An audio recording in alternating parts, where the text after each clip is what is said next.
Oke, Assalamualaikum warahmatullahi wabarakatuh. Waalaikumsalam warahmatullahi wabarakatuh.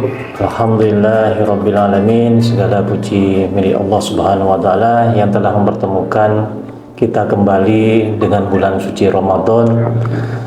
Salawat dan salam tetap tercurah kepada Nabi besar Muhammad sallallahu alaihi wasallam.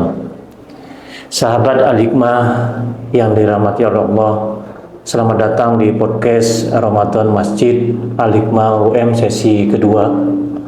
Hari ini kita membahas tema yang sangat relevan dengan kehidupan sehari-hari kita sebagai insan akademik dan pengguna media sosial. Pada kali ini kita mengambil topik tentang puasa dari berita hoak di media sosial, Prof. Gitu kan.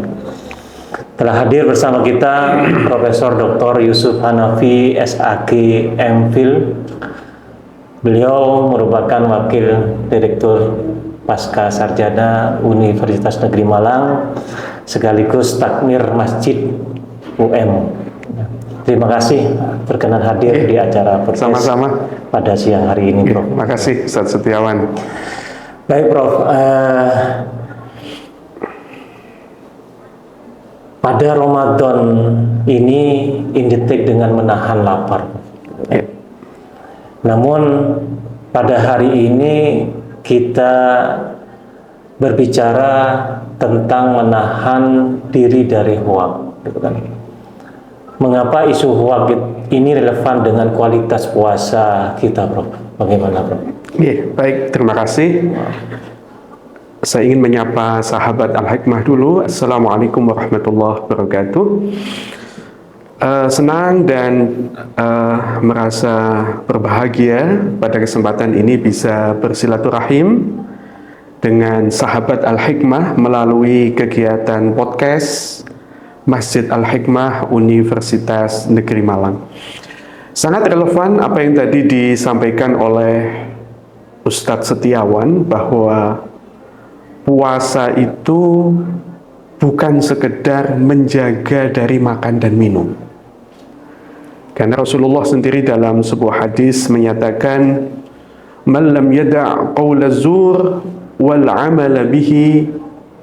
Barang siapa yang tidak menahan dirinya saat dia berpuasa dari ucapan palsu, hoax, fitnah, falaysa lillahi hajah fi an yada'a ta'amahu wa syarabah.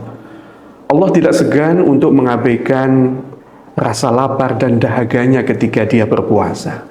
Jadi ini sangat penting untuk kita renungkan bersama, menimbang sebagaimana tadi disampaikan oleh host Ustadz Setiawan, keseharian kita nyaris tidak bisa dipisahkan dari beragam platform media sosial digital seperti Facebook, FB, Instagram, IG, Twitter, wa ala alihi wa ashabi. Belum lagi sosial media itu dibanjiri dengan rekayasa digital yang diproduksi melalui generatif AI. Sehingga sekali lagi sangat penting bagi kita untuk berhati-hati menjaga puasa kita tidak sekedar dari haus dan lapar, tetapi juga dari berita hoax, fitnah, ujaran kebencian, dan semacamnya. Ditambah lagi Sayyidina Umar, seorang sahabat yang mulia, dalam sebuah atharnya mengatakan, "Laisa siyam minasyarabi wat ta'ami wahda." Puasa itu bukan sekedar tidak minum, tidak makan, walakinnahu minal kadhibi wal batili wal lagwi. Tetapi puasa itu adalah menahan diri dari dusta, melakukan kebatilan, dan hal-hal yang bersifat sia-sia. Begitu. Oke, terima kasih, Prof. Dalam perspektif Islam, Prof, sebenarnya bagaimana sih hukumnya menyebarkan berita hoak gitu? Baik, terima kasih Ustadz Setiawan, sahabat Al-Hikmah. Terkait dengan penyebaran informasi yang belum bisa diverifikasi kebenarannya, Allah Subhanahu wa taala di dalam surat Al-Hujurat ayat 6 itu menyatakan, ya ayyuhalladzina amanu in ja'akum fasiqum binaba'in fatabayyanu. Wahai kaum beriman, jika datang kepada kalian seorang fasik dengan membawa berita. Jadi kalau dulu kan kefasikan itu kan dibawa oleh orang. Tapi kalau sekarang datang secara otomatis membanjiri gadget kita, tab kita, dan juga perangkat-perangkat digital yang kita bawa. Sehingga kemudian Allah menyatakan, fatabayyanu, maka bertabayyunlah. Lakukan verifikasi dan validasi terlebih dahulu. Jangan kemudian kita latah menyebarkannya. Kenapa demikian? Lanjutan ayat tadi menyatakan, antusibu qauman bijahalah, supaya kalian tidak menimpakan kebodohan kepada pihak lain. Fatusbihu ala ma fa'altum nadimin, sehingga kalian menyesali apa yang telah kalian perbuat itu. Jadi jawaban untuk pertanyaan bagaimana hukumnya kita ini menyebarkan berita hoax, ujaran kebencian, fitnah dan semacamnya, tentu haram. Begitu. Sehingga kita diminta untuk bertabayyun, melakukan validasi dan verifikasi terlebih dahulu. Begitu. Oke, Prof. Ini kembali ke pertanyaan yang kedua tadi, Prof, terkait dengan berita hoax ya. Ini banyak di kalangan akademisi dan mungkin mahasiswa ini. Ini kadang-kadang ini menemukan sebuah berita kemudian di-share tanpa ada kejelasan apakah itu benar apakah tidak. Itu bagaimana dampak sosial dan spiritualnya, Prof? Baik. Terima kasih Ustadz Setiawan. Pertanyaan yang sangat esensial. Jadi banyak di antara kita yang berasumsi bahwa dia itu bukanlah produsen dari berita hoax, fitnah, dan semacamnya itu. Dia hanya sekedar men-share, menyebarluaskan. Sehingga kemudian dia berasumsi tanggung jawabnya itu bukan pada dia. Nah, ini adalah asumsi yang salah, Ustaz Setiawan. Karena dalam sebuah hadis Rasulullah juga mengingatkan kita, kafa bil mar'i kadziban an yuhadditsa bikulli ma sami'a. Seseorang itu sudah cukup dinyatakan berdusta ketika dia menyebarkan segala yang dia dengar, segala yang masuk ke dalam gadget, ke dalam smartphone dan perangkat-perangkat dia. Dia akan dimintai pertanggungjawaban. Walaupun dia bukanlah produsen dari berita hoax, fitnah, ataupun ujaran kebencian tadi. Begitu. Ya, karena sekarang ini kan begini, Prof. Kalangan mahasiswa ini kan termasuk generasi Z katanya. Iya, betul sekali. Jadi pengaruh-pengaruh dari digitalisasi itu luar biasa, sehingga bisa terbawa oleh suasana, dari pengaruh-pengaruh dari lingkungan juga, sehingga kadang-kadang tidak melakukan cek terhadap kebenaran dari berita itu. Cuma yang perlu kita lakukan, Prof, apa langkah konkret kita sebenarnya, Prof, termasuk untuk sivitas akademika di Universitas di Malang ini, agar menjaga kuasa kita dari hal-hal yang tidak sesuai dengan syariat Islam, terutama dari hal-hal yang digital ini, Prof, yang bisa menyebarkan berita-berita yang tidak yang hoax lah intinya. Bagaimana, Prof? Iya. Terima kasih atas pertanyaannya yang sangat baik, Ustadz Setiawan. Jadi ada beberapa kiat ya, ada beberapa tips yang bisa kita lakukan untuk paling tidak mencegah diri kita sebelum kemudian kita menjaga komunitas kita dari berita hoax, fitnah dan semacamnya.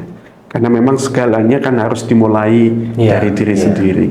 Sehingga dalam sebuah kalam hikmah itu dikatakan, maidanukumul awwalu anfusukum. lahan garapan kalian yang pertama adalah dirimu. In qadartum 'alaiha fa antum 'ala ghairikum aqdar. Jika kalian bisa menangani diri sendiri, insya Allah kalian bisa berbuat lebih untuk pihak lain. Nah, kembali kepada pertanyaan tadi. Jadi hal pertama yang perlu untuk kita lakukan adalah membangun kesadaran, membangun keinsafan, bahwa kehormatan pihak lain, lebih khusus lagi saudara-saudara kita seiman, itu dilindungi dan dijaga oleh Allah Subhanahu wa Ta'ala.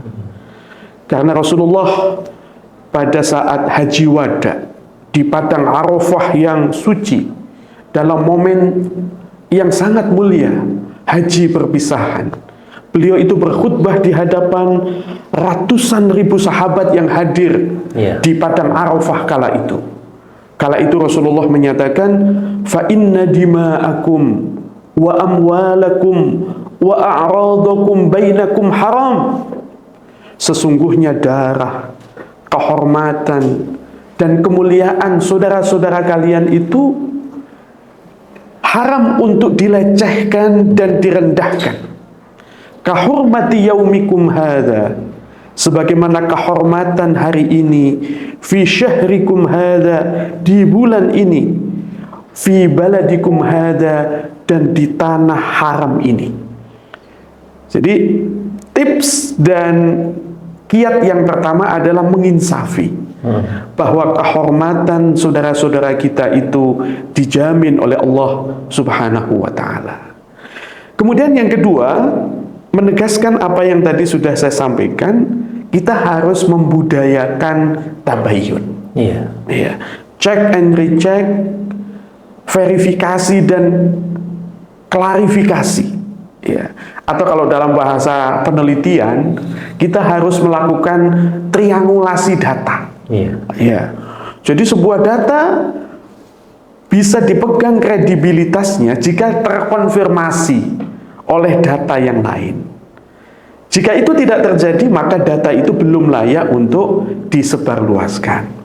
Kemudian yang ketiga, tips yang terakhir saya pikir untuk membangun literasi digital, khususnya di bulan suci Ramadan, guna mencegah hilangnya pahala puasa Ramadan, adalah merendahkan, menghinakan saudara-saudara kita itu konsekuensinya besar. Apalagi kaitannya dengan dakwaan keji. Misalkan contoh, menuding saudara kita selingkuh, menuding saudara kita melakukan dosa besar. Ini diingatkan di dalam Al-Quranul Karim, walladzina yu'dunal mu'minina wal mu'minat bighairi maktasabu faqad ihtamalu buhtanan wa itsman mubina.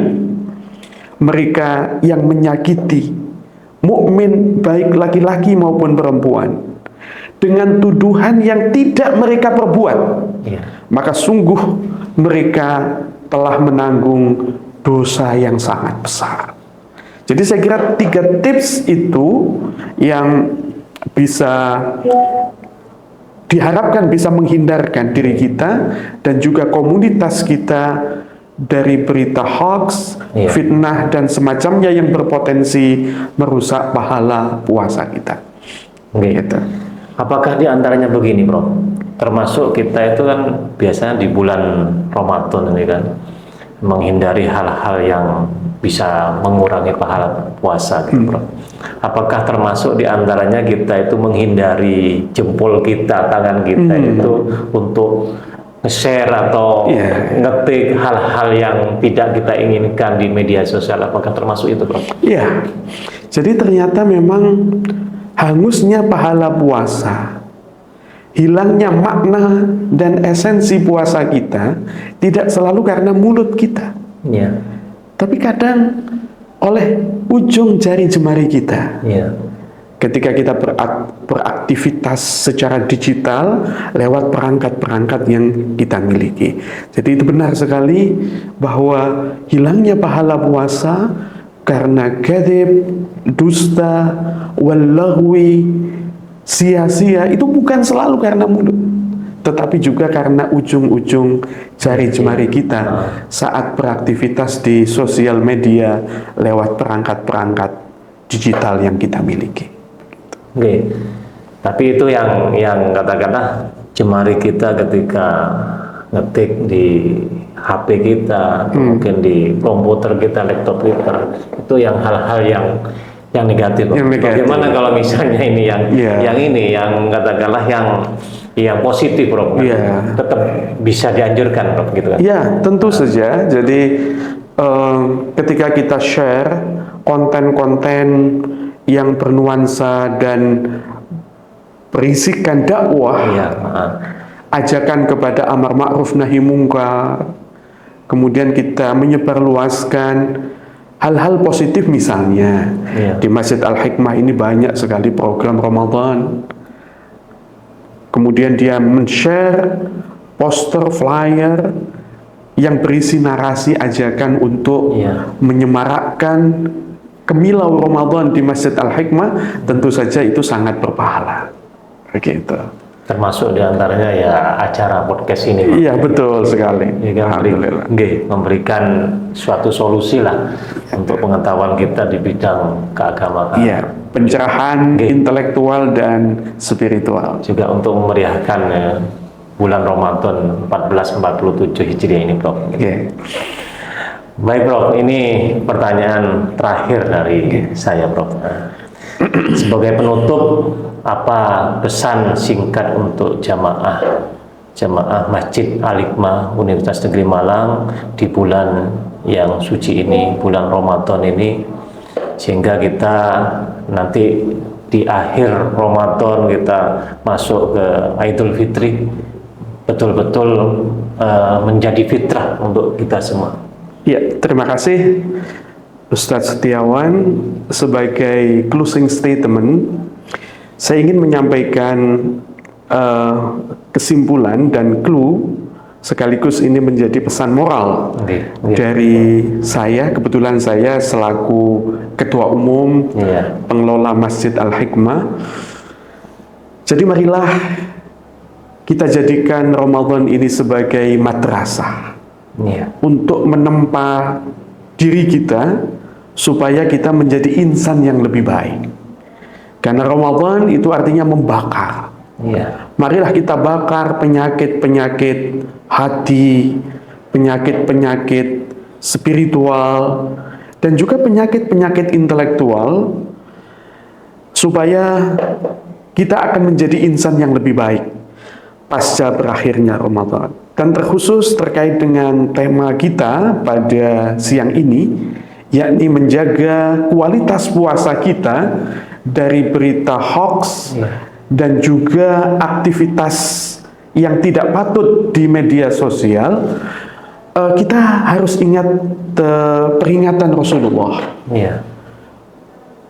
bahwa kita perlu mewaspadai doa orang yang terzalimi, termasuk mereka yang menjadi korban dari berita-berita yang tidak mendasar, berita hoax yang kita sebarkan lewat sosial media.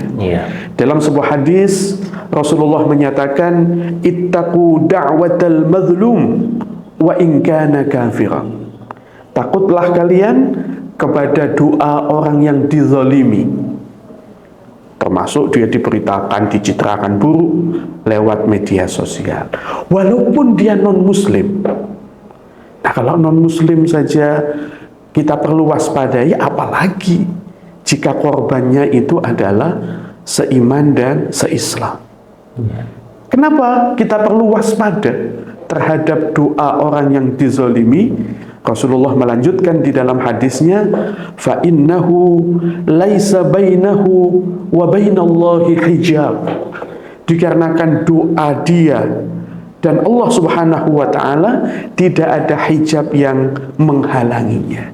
Artinya doa orang yang dizalimi itu akan diijabah oleh Allah Subhanahu wa taala. Dan ini tentu sangat berbahaya ketika kita zalimi, akibat aktivitas sosial media kita, dan kemudian dia mendoakan buruk kita karena dia merasa dizalimi. Saya kira itu yang harus menjadi renungan kita, khususnya di bulan suci Ramadan, sehingga sekali lagi puasa Ramadan kita tidak sekedar menahan diri dari haus dan lapar, tetapi juga memiliki nilai kualitas yang istimewa di hadapan Allah Subhanahu wa Ta'ala. Demikian Ustaz Setiawan. Oke, terima kasih Prof atas ilmunya yang sangat bermanfaat ini untuk mengisi waktu kita ketika kita itu belajar menimba ilmu di bulan suci Ramadan ini, Prof. Dan semoga amal jariah dan membawa keberkahan bagi kita semuanya, Prof, terkait dengan kajian-kajian seperti ini, Prof. Terima kasih. Amin. Amin. Saya Dr. Setiawan pamit undur diri. Terima kasih. Mohon maaf yang sebesar-besarnya. Assalamualaikum warahmatullahi wabarakatuh. Waalaikumsalam warahmatullahi wabarakatuh. Terima kasih Ustaz Setiawan.